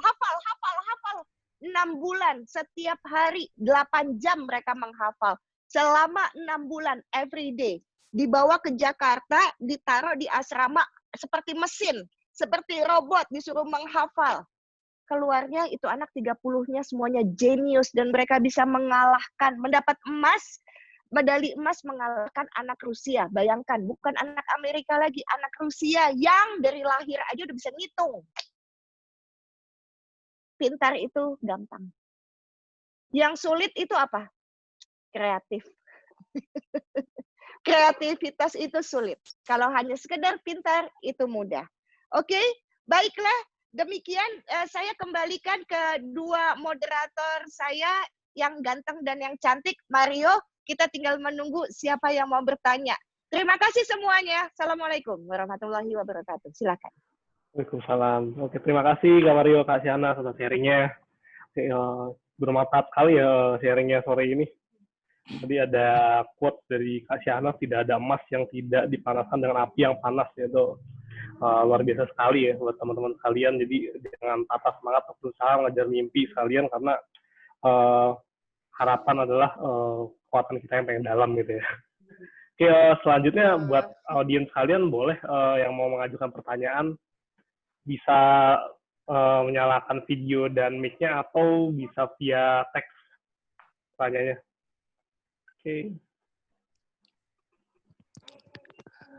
Oke, baik. Terima kasih. Assalamualaikum. Waalaikumsalam. Ya, waalaikumsalam. Oke, assalamualaikum warahmatullahi wabarakatuh. Selamat sore dan salam sejahtera buat kita semua.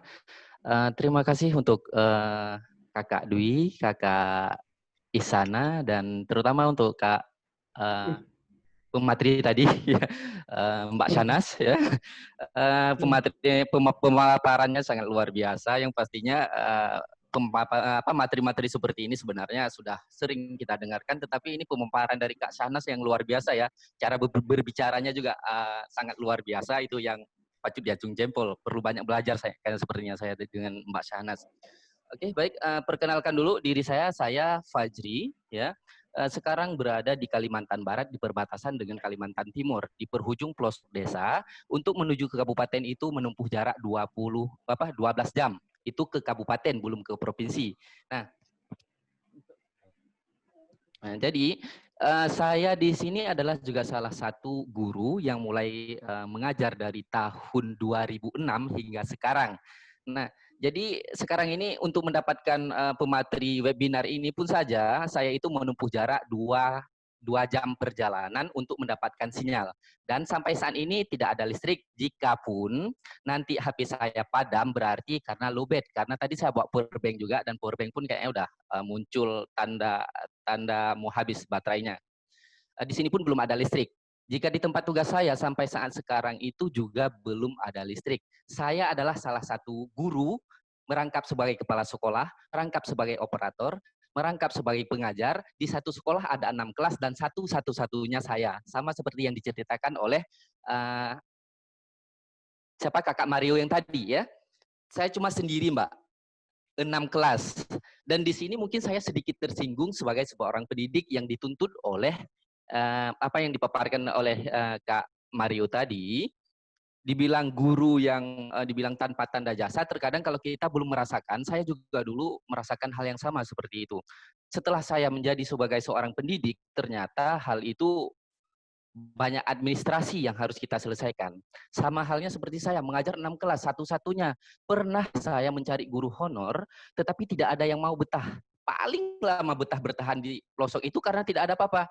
3 bulan, itu paling lama sekali. Padahal honornya itu setara dengan gaji PNS, tapi tidak ada yang bersedia. Nah, jadi sampai saat sekarang bahkan ini jauh dari Indonesia mereka ya. Indonesia mereka sudah 75 tahun, bahkan sekarang ini masih ada negeri yang seperti ini. Saya berasal dari Aceh, ujung Indonesia. Dan bertugas di Kalimantan, jauh dengan keluarga yang pastinya. Nah, dan mengajar sendiri satu sekolah mengurus semua urusan administrasi. Di saat saya harus turun ke kabupaten dengan perjalanan itu mencapai 12 jam perjalanan ke kabupaten, berarti otomatis paling cepat sekali kita itu membutuhkan waktu itu sehari perjalanan, sehari pulang, belum lagi administrasi di kedinasan. Paling cepat itu 4 hari. Nah, itu 4 hari kita tidak bisa apa-apa. Jadi kita bilang lah mungkin mengurus ini itu bla bla bla. Itu kalau lancar 4 hari, rata-rata 1 minggu. Jika saya turun ke menguruskan administrasi, otomatis sekolah tinggal. Ada penduduk setempat yang lulusan rata-rata di situ tidak ada yang tamatan SMA. Masyarakat yang ada di sekitar tempat tugas tersebut, tempat tugas saya di Kabupaten Ketapang, Kecamatan Manis Mata di Dusun Batu Arang. Untuk menempuh ke dusun tersebut, setiap hari saya itu melalui jalur sungai dan menaik perahu kecil yang pastinya. Itu sudah berjalan 3 tahun lebih ya. Jadi yang jadi ya gimana Mbak Kak Dewi? Mohon maaf Mas Fajri. Boleh dipersingkat aja pertanyaannya ya, karena masih banyak pertanyaan yang lain. Oke, baik. Kalau memang waktunya, iya, terima kasih. Jadi yang menjadi pertanyaan saya ini, tadi pemateri yang disampaikan oleh Mbak Syahnas di situ, untuk kinestetik ini yang materi yang dipaparkan oleh Mbak Syahnas tadi, tipe anak itu kan ada 3, visual, auditory, dan kinestetik. Nah, di sini di saat ada anak yang kemampuan tersebut terkadang 3-tiganya ada, kemauan ada, apakah ada solusi yang akan kita cari sebagai seorang pendidik, orang tuanya tidak mendukung untuk melanjutkan pendidikan dengan alasan lebih baik bekerja bersama orang tua menghasilkan uang, karena dari kecil mereka itu sudah mulai menoreh getah karet. Dari lahir itu mereka udah digondong ya dengan di belakang itu cari getah karet. Baik, begitu aja umur udah 4 tahun. Baik, saya paham pertanyaannya. Nanti yang jawab saya dan Mario. Jadi satu ya pertanyaannya, apa yang mesti dilakukan untuk anak kinestetik itu adalah modal belajarnya kinestetik ya Pak? Modal belajarnya kinestetik, bukan dia bekerja dari kecil membantu orang tuanya sehingga kinestetiknya jalan, begitu ya Pak ya? Iya, dan ini sedikit lagi, karena dia kan lebih duluan mengenalkan uang nih Mbak, Jadi orang tuanya boleh menyekolahkan anaknya, apakah pihak guru mau memberikan jajan, memberikan uang hidupnya dan uang makannya. Nah sementara kita terbatas karena mereka itu tidak penting sekolah. Hah? Gimana maksudnya? Jadi kalau kita meminta anaknya sekolah, kita yang menggaji anak mereka. Iya, Kita guru yang membayar duit, kan kalian dapat gaji dari pemerintah. Itu jawabannya. Kalau kami tidak bekerja, tidak makan. Oke, Jadi baiklah. Bagaimana solusi kita sebagai seorang guru, sebagai seorang pendidik? Itu aja. Terima kasih Mbak Shahnaz, terima kasih juga Kak Dwi dan Kak Isana. Wassalamualaikum warahmatullahi wabarakatuh. Waalaikumsalam. Okay. Boleh digabung dulu ya semuanya, kesian soalnya teman-teman yang lain yang mau nanya. Oke. Lanjut lagi kali ya Kak Dwi ya. Siapa nih teman-teman yang mau tanya tapi mohon on kamera biar kita bisa langsung dengar pertanyaannya. Ada lagi kan? Kalau nggak ada mungkin lewat chat aja kali ya. Mungkin biar cepat juga karena waktunya terbatas. Kita bacakan untuk pertanyaannya.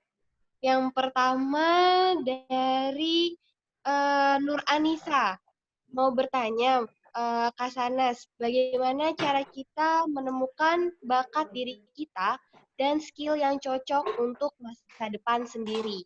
Terima kasih. Halo Kak Shahnaz, mungkin kita buat sampai 3 pertanyaan dulu kita bacakan mungkin ya sama Kak Mario juga. Ya karena waktunya terbatas ya, mohon maaf. Nanti mungkin selanjutnya dari satu lagi siapa sayang? Kak Siti Musarokah. Ya. Mau bertanya, bagaimana cara sebagai calon guru untuk menghidupkan tingkat literasi minat baca di pelosok negeri? Sedangkan yang saya tahu anak-anak di sana sangat lemah di bidang literasi sekolah. Kurang lebih untuk dari Kak Nur Anissa, Kak Siti Musarokah, dan Kak Fajri. Seperti itu. Oke. Mario mana? Mario bantuin tahu. Kamu jangan hilang enak aja. Siap. Mario ini yang ke sana sama Mario yang tanya. Yang pertama Mario yang bisa jawab karena Mario udah nyemplung kan. Ini bagaimana kalau misalnya anaknya udah, saya nggak ngerti dan tidak tahu jawabannya gimana kalau misalnya anak mesti diiming-imingin duit dulu sama gurunya karena supaya sekolah karena anaknya udah kenal duit lebih dahulu menolong orang tuanya getah karet gitu. Ya mungkin Mario punya pengalaman bukan saya. Silakan Mario. Pertama-tama saya mau bilang terima kasih banyak buat Pak Fajri ya yang akhirnya jadi sosok guru yang baik begitu mampu menghandle, dan saya teringat juga kepala sekolah saya waktu SD dan terus lakukan hal baik itu, jangan menyerah dan terus lakukan itu. Dan ketika yang disampaikan bahwa ternyata ada anak-anak yang perlu diiming-iming oleh guru, mungkin itu karena adat dan budaya yang ada di situ ya. Tapi kalau melihat tadi materi yang disampaikan oleh Kak Shahnaz bahwa sama kayak orang tua yang tidak perlu, kalau dia lupa buku kita tidak perlu kasih, mungkin juga bisa diterapkan bagaimana kita mengedukasi mereka bahwa pendidikan itu bukan hanya karena mau dapat uang, tapi karena itu sebuah kebutuhan yang perlu dicapai begitu. Mungkin nanti lebih jelasnya Mbak Shahnaz yang akan menjelaskan lebih itu lagi. Iya, baik. Terima kasih Mario. Jangan di-mute dulu, tetap di-unmute ya. Nah, anak-anak yang kinestetik adalah anak-anak yang kalau saya lihat dari tadi gitu ya, pemaparannya adalah anak ini sebetulnya kan learning by doing ya. Sebenarnya kita bisa memanfaatkan sesuatu yang negatif dibalik menjadi yang positif gitu loh. Saya tuh mikirnya begini, ini anak udah kenal duit duluan ya. Ternyata belajar matematika yang paling gampang, Mario tahu nggak pakai apa? Pakai duit. Pakai duit. Bener nggak? Jadi betul. Bagaimana? Iya betul kan Neng. Jadi kalau misalnya Diana juga ngelihat kan, aku tuh punya Diana pekerja saya, dia itu buta huruf dalam arti kata dia cuma bisa mengaji Diana. Dia cuma bisa baca Al-Quran, tapi nggak bisa baca Latin Diana, gitu nggak bisa baca bahasa Indonesia. Terus pekerja saya ini saya ambil jadi dari orang tua.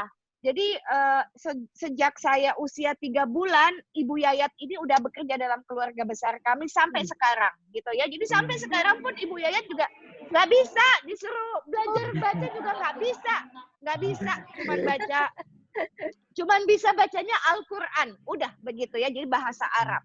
Tapi dia bisa tahu duit loh, gue juga heran ya, dia bisa tahu duit. Gak pernah bisa ya, Kak Sanes ya. Iya, langsung hitung-hitungannya langsung lancar.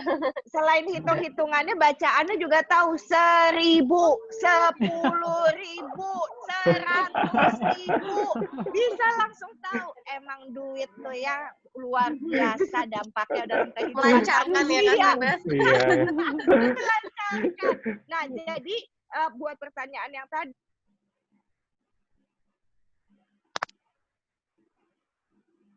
walaupun untuk anak yang mengalami autis atau berkebutuhan khusus, Down syndrome atau apapun gitu ya, mereka dengan penyakit-penyakit DNA tertentu yang Allah sudah kasih, karena Tuhan itu tidak pernah salah menciptakan manusia dan tidak pernah salah naruh di rahim perempuan, nggak pernah salah. Jadi kurang-kurangnya daya kecepatan anak itu menangkap sebuah pelajaran, tapi saya yakin dia pasti ada keunggulan di tempat lain yang anak hebat sekalipun nggak bisa. Saya percaya sekali hal tersebut. Nah, sehingga kalau misalnya saya ada, I try to put my shoe on you gitu ya Pak. Jadi saya selalu berpikir begini, aduh kalau misalnya saya ketemu sama anak kayak begini, ini buat saya ini adalah memancing kreativitas saya yang luar biasa, dan saya yakin bahwa anak itu menjadi anak yang betul-betul dekat sama saya. Karena saya udah berkali-kali menangani anak-anak yang bermasalah tidak mau sekolah, bermasalah apa. Yang dilakukan adalah, nah ini semuanya masih mendengarkan, Mario? Siap. Masih mendengarkan ya. Sekarang suara saya masih terdengar dengan jelas nggak? Terdengar masih? Ya, terdengar Kak Siana. Masih ya, aman. Baiklah, sekarang catatannya adalah untuk menjawab itu C before C, tulisannya gitu. C sebelum C, C before C, connecting before correction. Kalau mau nanganin anak-anak bermasalah, C before C, connect dulu baru koreksi. Jangan main selalu mengoreksi, tapi nggak punya koneksi apapun terhadap jiwanya dia. Mental dong pasti, nggak bisa dong. Gitu. Oke? Jadi mesti connect dulu, baru koreksi. Kemudian, hal yang lain adalah, yang paling penting adalah, jangan pernah mengoreksi anak di depan umum, nanti dia sakit hati. Oke? Jangan pernah kalau mengoreksi anak di depan umum itu lagi mempermalukan dia, bukan lagi memperbaiki dia. Jadi kalau mau ngoreksi bagaimana? Berdua aja. Kalau di depan umum apa? Memuji, jangan ngoreksi. Sehingga apa? Ikatannya jadi bagus, bondingnya jadi kuat. Masih ingat ya, C before C. Makanya Mario, kalau misalnya saya bilang begini, Mario, orang gila kamu. Masih Mario ketawa-ketawa kayak begitu. Ketawa-ketawa. Kenapa? Karena kita udah ada koneksi jiwa sama jiwa, Mario. Dari jam 4 tadi. Betul ya Mario ya? Betul. Kalau misalnya kita nggak punya koneksi, Mario denger, Mario, orang gila kamu. Oh, bisa dia terbang dari Papua ke Sentul dicari saya. Langsung ya, langsung ketemu sama saya. Apa kamu bilang saya gila? Gitu kan ya. Jadi C before C. Jawabannya begitu. Kemudian yang nomor dua silakan Mario jawab duluan. Nomor 2 jawab pertanyaannya tadi diulang oleh. Bagaimana caranya menentukan bakat atau skill yang cocok buat kita di masa depan, Mario? Bagaimana menentukan bakat dan skill? Sebenarnya bakat dan skill itu akan terbentuk ketika kita melalui proses-proses yang ada sih teman-teman. Ketika kita melakukan sesuatu yang menurut kita, ini menurut saya, karena menentukan skill itu akan terbentuk ketika kita melakukannya terus-menerus.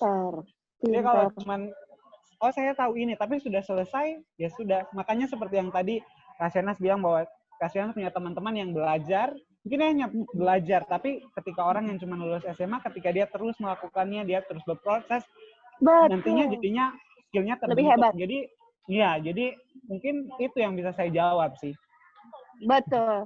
Kemudian lakukan banyak pekerjaan. Saya menambahkannya begitu. Bagaimana menemukan bakat dan skill. Kalau bakat kan begini, jangan dijadiin satu, bakat sama skill. Kalau bakat itu diajarinnya cuma sebentar, dia cepat bisa. Maka kita bilang dia berbakat. Bahkan nggak ada yang ngajarin, dia bisa-bisa. Itu namanya otodidak, gitu kan ya.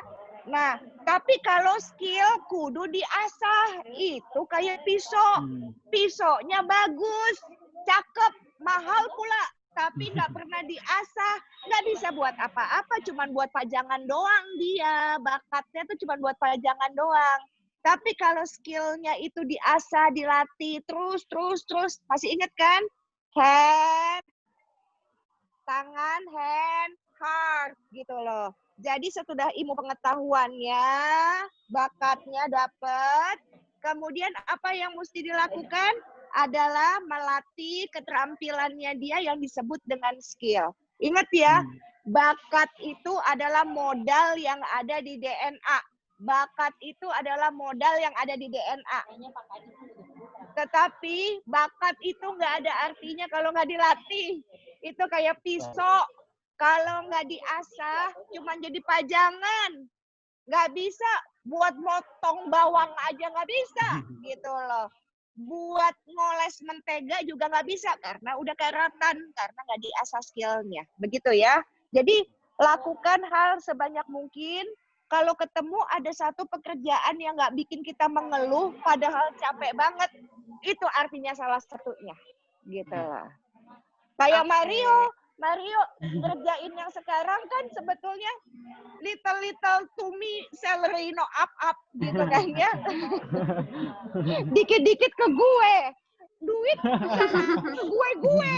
Tapi kerjaan ke gue mulu. Tapi Mario tidak mundur. Karena apa? Itu bakatnya Mario emang itu. Skill kebisaannya itu. Makanya Mario tidak mengeluh dan tidak mundur. Pertanyaan yang ketiga, Mario duluan ya. Silakan. Pertanyaannya, oke, literasi Mario calon guru. Ya, gitu. Mungkin dari Kak Mario sama Kak Sana. Ya, Mario dulu. Bagaimana meningkatkan literasi itu ya sebenarnya? Bagaimana sebagai seorang guru? Oke, pertama segala sesuatu itu kalau cuma dibicarakan, cuma hanya narasi tidak akan terjadi. Tapi ketika itu dilakukan dengan aksi, maka itu akan terjadi. Jadi kalau kita mau meningkatkan literasi, yang stigma yang buruk bahwa anak-anak punya tingkat literasi rendah dan sebagainya, itu kita jadikan sebagai sampingan. Kita fokus bahwa anak-anak semua bisa punya tingkat literasi yang tinggi dan lakukanlah aksi itu. Saya harap semua yang di sini bisa lakukan hal yang sama ya, supaya jangan kita hanya banyak mengeluh, tapi kita langsung melakukan aksi itu buat semua anak-anak di Indonesia. Seperti itu. Hebat.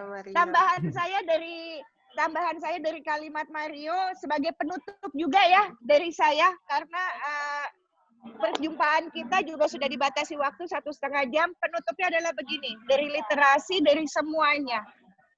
Adik-adikku sayang, teman-teman semuanya, entah ada yang sudah menjadi guru atau belum, atau memang kalian adalah pekerja sosial. Ingat pesan saya adalah begini. Kalau ingin menerangi ruangan yang gelap, ada 2 caranya. Yang pertama jadi lilin. Tapi pastiin ya, kalau jadi lilin, sumbunya panjang, jangan sumbu pendek. Masih ingat ya sumbu pendek itu apa? Sumbu pendek tuh yang senggol bacok. Sumbu pendek itu yang tipenya adalah drama. Sumbu pendek itu yang gila dipuji. Itu sumbu pendek. Sumbu pendek yang tidak selesai dengan emosinya. Itu sumbu pendek. Maka untuk menerangi ruangan, jangan jadi lilin kalau sumbunya pendek. Karena sumbunya mesti panjang. Si sumbu panjang ini adalah mencari respect, bukan attention. Dia tidak mencari perhatian, dia cuma mencari respect. Maka silakan menjadi lilin untuk menyalakan ruangan yang gelap.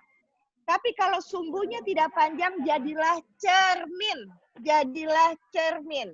Cermin yang dekat dengan lilin. Maka gunanya cermin ini, dia akan merefleksikan cahaya sehingga semakin luas lagi cahaya untuk bisa menerangi sampai di ujung ruangan yang paling gelap sekalipun. Paham ya?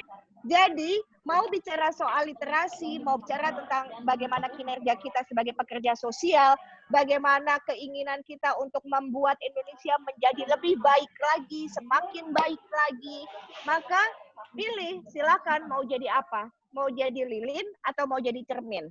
Yang terserah, itu pilihan kita. Hidup itu adalah berdasarkan pilihan. Saya itu sangat senang kalau seseorang itu tidak mengeluh. Saya tuh senang banget. Karena saya nggak tahan sama orang yang suka mengeluh, tuh saya nggak tahan. Kenapa nggak tahan? Karena dia itu lagi menghina Tuhannya. Kalau mengeluh, dia lagi menghina Tuhannya. Ingat, Tuhan itu memberikan kemampuan kita untuk kreatif. Kreatif itu adalah senjata kita manusia untuk bertahan hidup menghadapi kesulitan yang luar biasa di dunia ini. Perhatikan deh, perhatikan. Kita ini kan udah mau berbulan-bulan dan hampir setahun loh. Mau masuk karantina akibat COVID pandemi. Betul ya? Betul ya? Oh, betul. Betul kan? Nah, perhatikan deh. Kalau yang suka ngeluh, dia nggak ngapa-ngapain.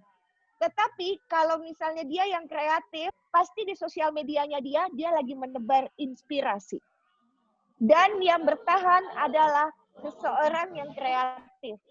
Bukan hanya seseorang yang pintar. Karena kalau pintar, dia kehilangan pekerjaannya, di layoff, dipecat, dia ngeluh. Dia dirumahkan, dia ngeluh. Karena dia hanya pintar. Kan ada pertanyaan skill tadi. Dia hanya ahli. Tapi dia tidak kreatif.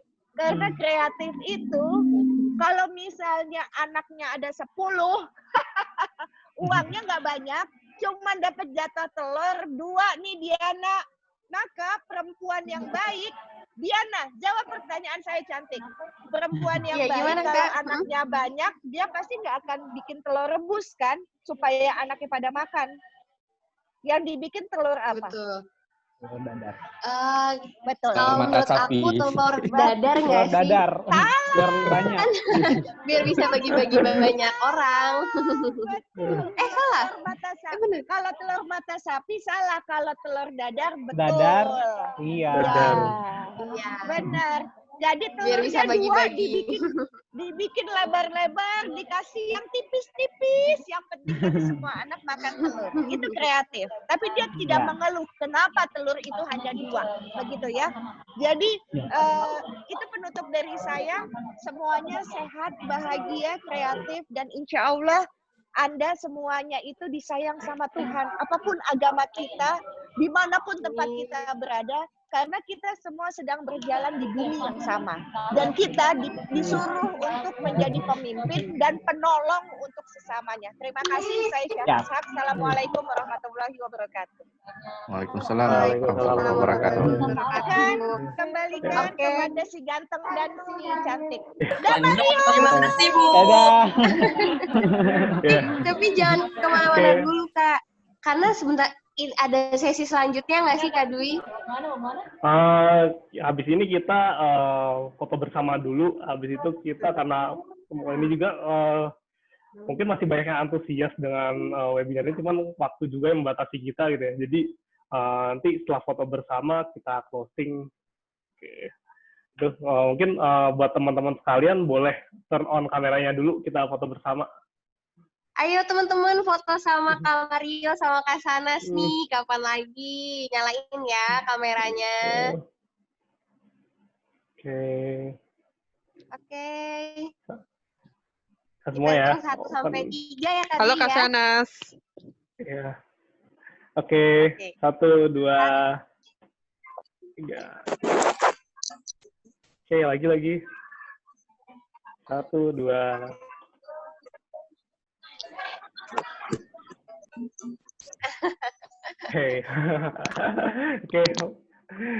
Oke, terima kasih semuanya. Terima kasih Kak Mario.